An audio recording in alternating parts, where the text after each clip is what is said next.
Ou já pode subir aí o nosso querido Mink, para ele ouvir com a gente essa fofoca, que eu quero trazer aqui para vocês, que essas lágrimas aí é tudo muito falso, viu, gente? Teve um episódio que foi registrado na tribuna da Câmara pelo fotógrafo, pelo jornalista fotográfico Lula Marques.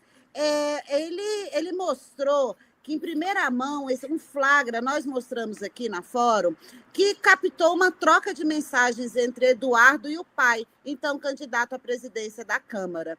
Coincidência ou não, Eduardo, que já era deputado, estava nos Estados Unidos, bem longe dos trabalhos legislativos. Aí, olha só qual foi o diálogo captado numa foto que eu vou deixar aqui para vocês. Olha, foi essa foto aqui, que o Lula Marques, deixa eu trazer a transcrição do que está escrito aí. O Jair Bolsonaro, papel de filho da pi que você está fazendo comigo, ele falando para Eduardo Bolsonaro. Tens moral para falar do Renan? Irresponsável. Mais ainda, compre merdas por aí. Não vou te visitar na Papuda. Se a imprensa te descobrir aí e o que está fazendo, vão comer seu fígado e o meu. Retorne imediatamente. Eduardo Bolsonaro, Dudu Bananinha responde: quer me dar esporro? Tudo bem, vacilo meu. Achei que a eleição só fosse semana que vem. Me comparar com merda do seu filho? Calma lá. É a família tradicional brasileira. Gente, Dudu Bananinha versus bode choroso. Senhor, esse país não é para... Yara, e a gente não sabe até hoje o que o Eduardo Bolsonaro foi fazer lá em Miami, porque ele foi fazer algo que, segundo o pai dele, ia colocar na Papuda. Enfim... Seja bem-vindo, Carlos Mink. Prazer recebê-lo aqui. Você só lembrou de mim por causa de fofoca, né? Até parece que eu gosto de fofoca. Eu gosto. Detesto Me fofoca. graduei, inclusive. Agora vou contar uma coisa, né? Que papelão que esse pessoal fez. Eu já li todas as análises possíveis, algumas fundamentadas, para deslegitimar o STF, já que a prisão é inevitável, para estreitar com a extrema-direita mundial. Eu já ouvi tudo que vocês já ouviram também.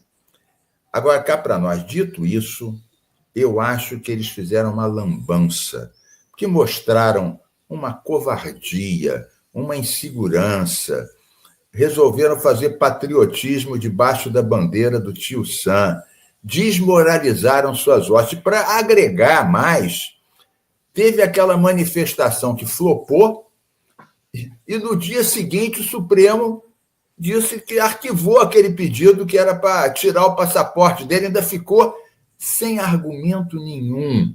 Eu acho que nas redes virou, não se brincava com outra coisa. A fuga das galinhas. Quantos vocês viram?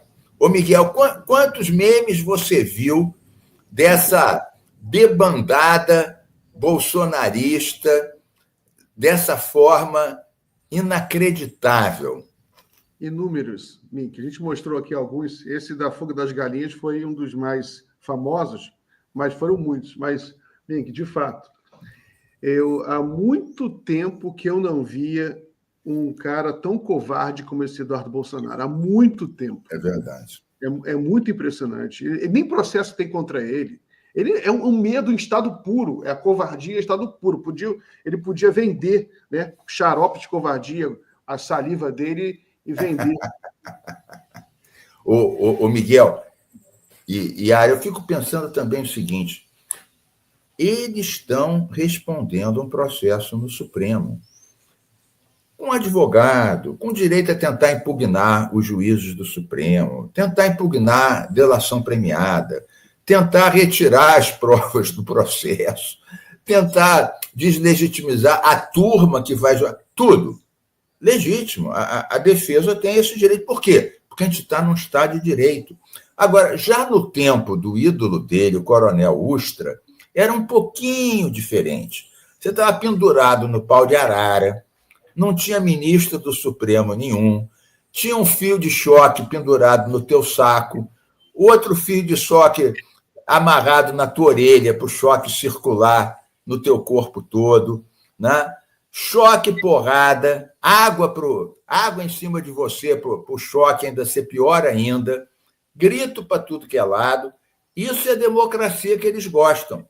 Agora, com advogado, Supremo, requerimento, interdição, todos os argumentos que a defesa tem, ainda bem que tem, no Estado de Direito, e ele foge para dizer que não tem. Os adoradores do Ustra estão achando que tem pouco Estado de Direito. É inacreditável. E agora viraram defensores dos direitos humanos, né? Claro. Impressionante. Não, nada como a turminha deles de Papapuda para eles redescobrirem os direitos humanos. No tempo que a gente defendia, eu tinha leis, outros, para trabalho de presos, estudo dos presos, recuperação, ressocialização.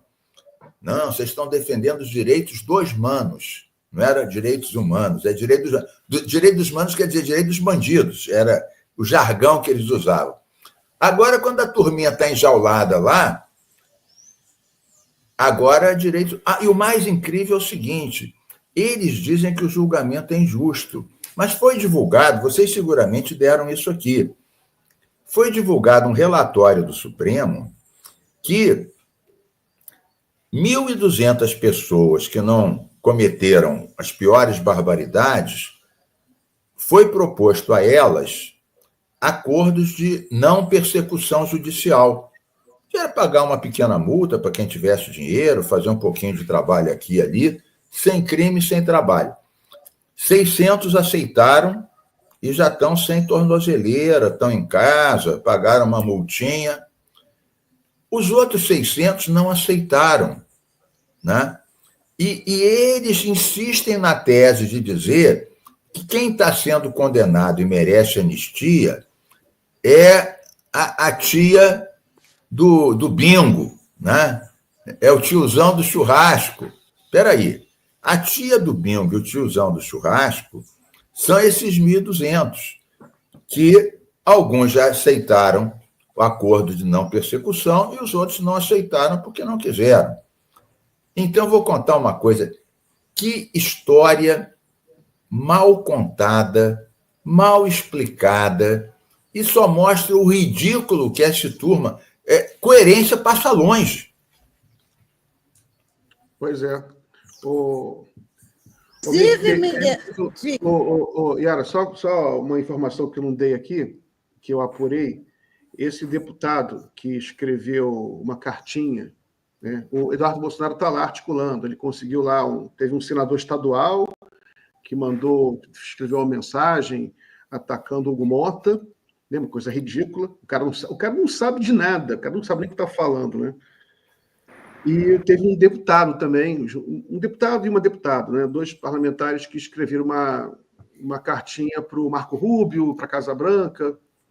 Eu fui pesquisar esse deputado, né? Obviamente, é um deputado. Ele, extremista, fez campanha contra a vacina, né, na época da Covid. Então, o Eduardo Bolsonaro está se juntando com essa turminha extremista contra a vacina, que acredita em tudo, né? É um cara que também ninguém entende nada, ninguém sabe o que está acontecendo no Brasil, mas só queria trazer essa informação, que o deputado que ele mobilizou lá era um cara conhecido por várias controvérsias nos Estados Unidos, vários, não vou listar, mas é contra a vacina. E a deputada, ela é acusada de corrupção, por fazer investimento no mercado financeiro sem transparência, coisa que um parlamentar não pode fazer. Tudo gente bona.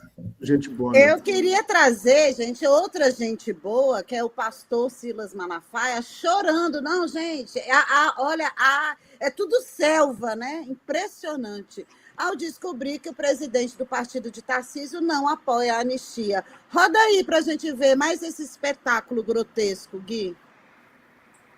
Pereira, Clesão era membro da minha igreja. Deputado Marcos Pereira, Clesão era membro da minha igreja. Esse cara foi ver a manifestação, foi preso. Alexandre de Moraes não quis liberar ele morreu do coração. Tem sangue inocente nas mãos desse ditador. Que vergonha, Marcos Pereira. A Bíblia diz no Salmo 89, versículo 14, que a base do trono de Deus é justiça e juízo. Que cristão é você, cara? Que vergonha para a Igreja Universal. E eu quero fazer uma pergunta. O governador Tarcísio é do PR, estava na manifestação aqui no Rio, ele é a favor. A Damares é a favor da anistia. O general Mourão. Eu quero saber o deputado Silas Câmara se é a favor ou contra. Gente expoente do partido, quem é você? Essas pessoas ou saem desse partido ou se posicionem veementemente contra ele. Você é uma vergonha, cara. Teus interesses políticos mesquinhos vão contra os princípios da nossa fé e daquilo que acreditamos. Nós não estamos pedindo anistia para guerrilheiro, vagabundo, assassino, mas para gente inocente. Fica aqui a minha indignação. E te prepare, Marcos Pereira, porque a justiça de Deus também vai te alcançar. Tadinho, que barra, né? E aí, o que você acha desse? É um pilantra mesmo. Tira aí, Gui, por favor, vamos ouvir o Mink sobre esse espetáculo. Eu acho, para te dizer a verdade, eu acho ótimo isso. Eles brigando entre eles, acontece isso. Quando o fogo começa a esquentar, ou quando a água começa a subir no porão do navio, a rataiada começa a pular um em cima da cabeça do outro.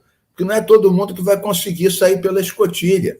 Então, eu acho que um foge, o outro briga, o outro solta os cachorros, o outro ameaça já com a ira de Deus, o sujeito que não for a favor de anistiar esses golpistas safados, depredadores, quiseram assassinar um presidente, um ministro do Supremo, e quem não estiver do lado dele vai ser objeto da ira de Deus. Isso sabe o que me parece, às vezes? O discurso daqueles responsáveis pelos tribunais do Santo Ofício, da Inquisição, né? Quem não acompanha a pureza de Deus vai ser entregue ao fogo do inferno. E as pessoas eram queimadas nas fogueiras. Eu sempre disse que o extremismo religioso, Yara, Miguel, nos leva ao caminho da teocracia, dos talibãs, aonde mulheres são apedrejadas por não colocarem o véu da maneira certa. Esse discurso do Malafaia, raivoso, ameaçador, usando a figura da ira divina para ameaçar alguém que não é distante dele, mas que não comunga de um ponto específico, que é a anistia para os golpistas. Isso me parece o discurso dos chefes do Tribunal do Santo Ofício, da Tribuna da Inquisição. Isso é o caminho, sabe para quê? O Talibã brasileiro, o fim do Estado laico. É isso que está na cabeça desses senhores. Disse tudo. Henrique, você pode ficar mais, que acho que já está dando sua hora liberar você para ir para a redação, né, colega? Exatamente, Yara. Estou voltando lá agora que a coisa está pegando e a gente lá junto com a equipe precisa continuar informando no portal da Revista Fórum. Eu vou nessa e amanhã já sabe, desde aquela promessa do começo do ano, né? Amanhã é sexta, não, amanhã é quinta, né? Quinta. Não, quinta é hoje. Não, quinta é hoje. Então sextou. Amanhã sextou, é certeza, tá? Valeu, gente. Um abraço aqui, Henrique Rodrigues, um abraço para você. Saudações com a boa informação e a boa consciência. Tamo junto, Mink. Valeu, um abraço. Até amanhã, Henrique. Mink, eu queria mudar de assunto, falar de um assunto que é tão importante quanto, que é a questão da crise climática. Saiu um relatório, deixa eu ler aqui para a gente, da ONU, que adverte que a crise climática está fora de controle. É uma matéria de hoje, do Raoni Salvador, que relata que os impactos da crise climática atingiram níveis alarmantes no ano passado, com eventos meteorológicos extremos deixando um rastro de destruição ao redor do mundo. De acordo com um relatório de uma agência da ONU, que é a Organização Meteorológica Mundial, a OMM, Ondas de calor, tempestades intensificadas e inundações severas afetaram milhões de pessoas, tornando o ano mais quente já registrado. Soma-se a isso as atitudes do Donald Trump. Eu até separei para você comentar para a gente uma fala, um trecho de uma fala da ministra Marina Silva. Roda, por favor, Gui. Sobre os efeitos da mudança do clima, o segundo maior emissor do mundo de CO2, que é os Estados Unidos, saindo do Acordo de Paris. Eles são, de longe, os que têm mais dinheiro, mais tecnologia e o segundo maior emissor. O primeiro é a China. E, saindo do acordo, isso significa que nós vamos ter que trabalhar dobrado para atender às nossas obrigações, o nosso compromisso ético com a vida e o equilíbrio do planeta e fazer por aqueles que não estão fazendo. Ele criou uma força gravitacional muito negativa para a vida no planeta. Várias empresas, articulações abandonando a agenda ESG e até grandes alianças do setor financeiro também abandonando seus compromissos climáticos. É um prejuízo muito grande, mas o multilateralismo, ele começa na agenda de clima sem os Estados Unidos e agora ele vai ter que aprender a ser forte, fazer o dever de casa em benefício da vida, mesmo sem os Estados Unidos, mas eles vão pagar um preço alto, porque os Estados Unidos, de longe, são um dos que estão mais prejudicados pela mudança do clima. Onda de calor, furacões, tufões, incêndios, e a população, ela até pode ter um alinhamento ideológico, mas ela não vai querer ser ameaçada em função de uma posição que é contra a tudo de racional que pode existir, que é a defesa da vida. Maravilha, pode tirar. E aí, Carlos, Mink, a gente queria ouvir a sua análise sobre essa situação. Eu concordo bastante com a ministra Marina, né? Todos os cientistas que lá atrás já diziam que os eventos climáticos iam ser cada vez mais intensos, que iam ser cada vez mais frequentes, né? Mas isso já há 20 anos. Iam advertindo. E ainda assim eles previam aumentos de temperatura do mar, da atmosfera, eventos, numa escala inferior ao que está acontecendo. Ou seja, as previsões deles, que todo mundo quer dizer, os negacionistas e os incautos, diziam que eram catastrofistas, exageradas, os profetas do fim do mundo. Agora o que acontece é que as profecias deles estão aquém do inferno que está acontecendo. A febre do planeta, um caldeirão fervente por causa da irresponsabilidade. E ainda tem gente que nega o que está acontecendo. O que falta acontecer mais, né? O Amazonas, aquela área que é o lugar do mundo que tem maior quantidade de água doce, o ano passado secou. Falta água na Amazônia. Se alguém dissesse isso alguns anos atrás, iam dizer, interna, é insano. Fumou alguma coisa estragada. Né? Não pode ser. Não. Ou seja, as previsões dos catastrofistas estão muito abaixo da verdadeira catástrofe. E os dirigentes mundiais, a maior parte, continua fingindo que isso não é tão grave assim para não tomar medidas mais imediatas. Pior, na COP anterior, a COP 30, que vai ser agora em novembro em Belém, a COP 29, já se conseguiu, de promessa, para mitigação e adaptação, traduzindo aqui o jargão climático, mitigação é diminuir as emissões. Adaptação é tomar medidas para minorar os efeitos das catástrofes que já estão acontecendo, ilhas submergindo, encostas vindo abaixo, áreas desertificando. Então, a previsão para isso era 1,3 bilhão. O que foi prometido, mas não pago, são 300 milhões, né? 300 bilhões, e não 1 trilhão e 300. E o que acontece? As guerras Com essas guerras que estão acontecendo, né, na Europa, na Ucrânia, no Oriente Médio, nas várias frentes, bilhões e bilhões de dólares que deveriam estar indo para a questão climática estão indo para a guerra, que além de matar muita gente, emite muito carbono. Cada explosão dessa, cada incêndio desse é emissão de carbono. Quer dizer, mata gente aqui, criança, velho, tudo, né? Na faixa de Gaza, na Síria, na Ucrânia, em tudo que é lado. Além disso, a produção desse armamento, a explosão desses armamentos, os incêndios disso tudo, é emissão.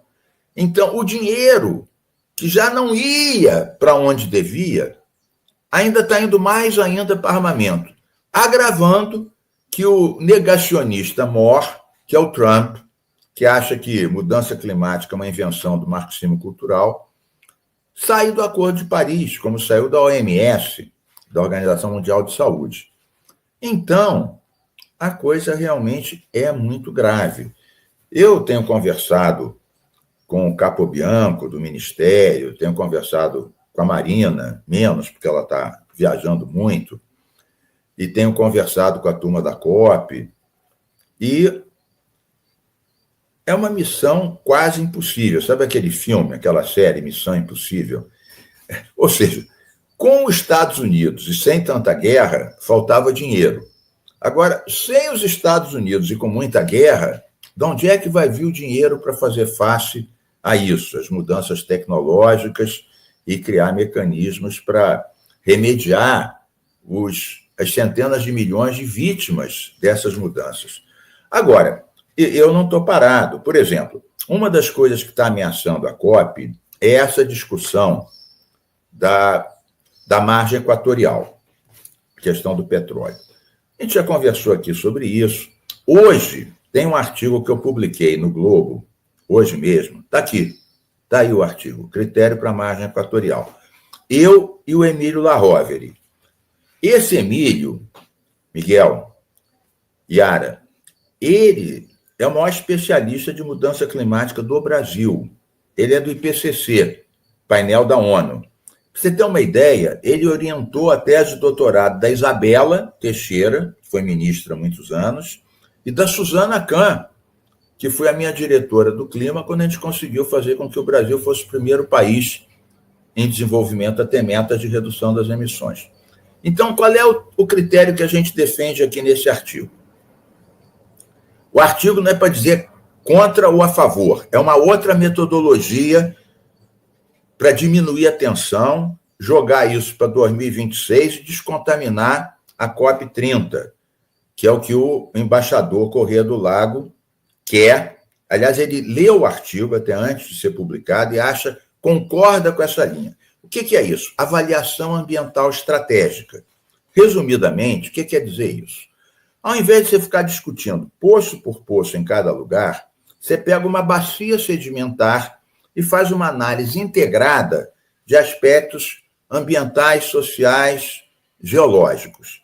Aí vai vendo, isso demora um ano, vai vendo quais são as áreas naquela bacia com mais problemas ambientais e sociais, terra indígena, quilombola, coral, e quais são as menos problemáticas, mas que sim têm petróleo, por exemplo. E aí, feito isso, quando você for licenciar, vai ter muito menos guerra, que você já vai apresentar os projetos naquelas áreas mais propícias e com menos chance de ter um desastre social ou ambiental. Eu fiz isso quando a gente licenciou o Comperj aqui no Rio de Janeiro, eu era secretário. Essa avaliação ambiental estratégica, por exemplo, diz que era possível ter o Comperj com 1.000 medidas de segurança, acabou não acontecendo por outras razões econômicas, crise internacional, mas, como a Baía de Guanabara estava saturada, a Petrobras não iria duplicar a Reduc, a refinaria Duque de Caxias, porque com Comperj aquilo já ficava saturado. Vários rios onde foi feito essa análise ambiental estratégica, né? Por exemplo, Tapajós, se viu que em 27% das áreas era propício para exploração e 48% não. Isso é feito em conjunto e registrado pelo Ministério de Minas e Energia e pelo Ministério do Meio Ambiente. É uma tecnologia, uma metodologia internacionalmente reconhecida. Uma grande vantagem disso é ter menos guerra. Estão botando a faca no pescoço do Rodrigo Agostinho, nosso competente presidente do IBAMA, e o Correia do Lago está desesperado que isso vai contaminar a COP. Então, esta tese que eu e o Emílio defendemos hoje no artigo, além de produzir uma análise mais consistente, integrada, tira a faca do pescoço do IBAMA e descontamina o clima da COP, jogando isso para 2026. O presidente da COP lê o artigo e fala, essa é a solução.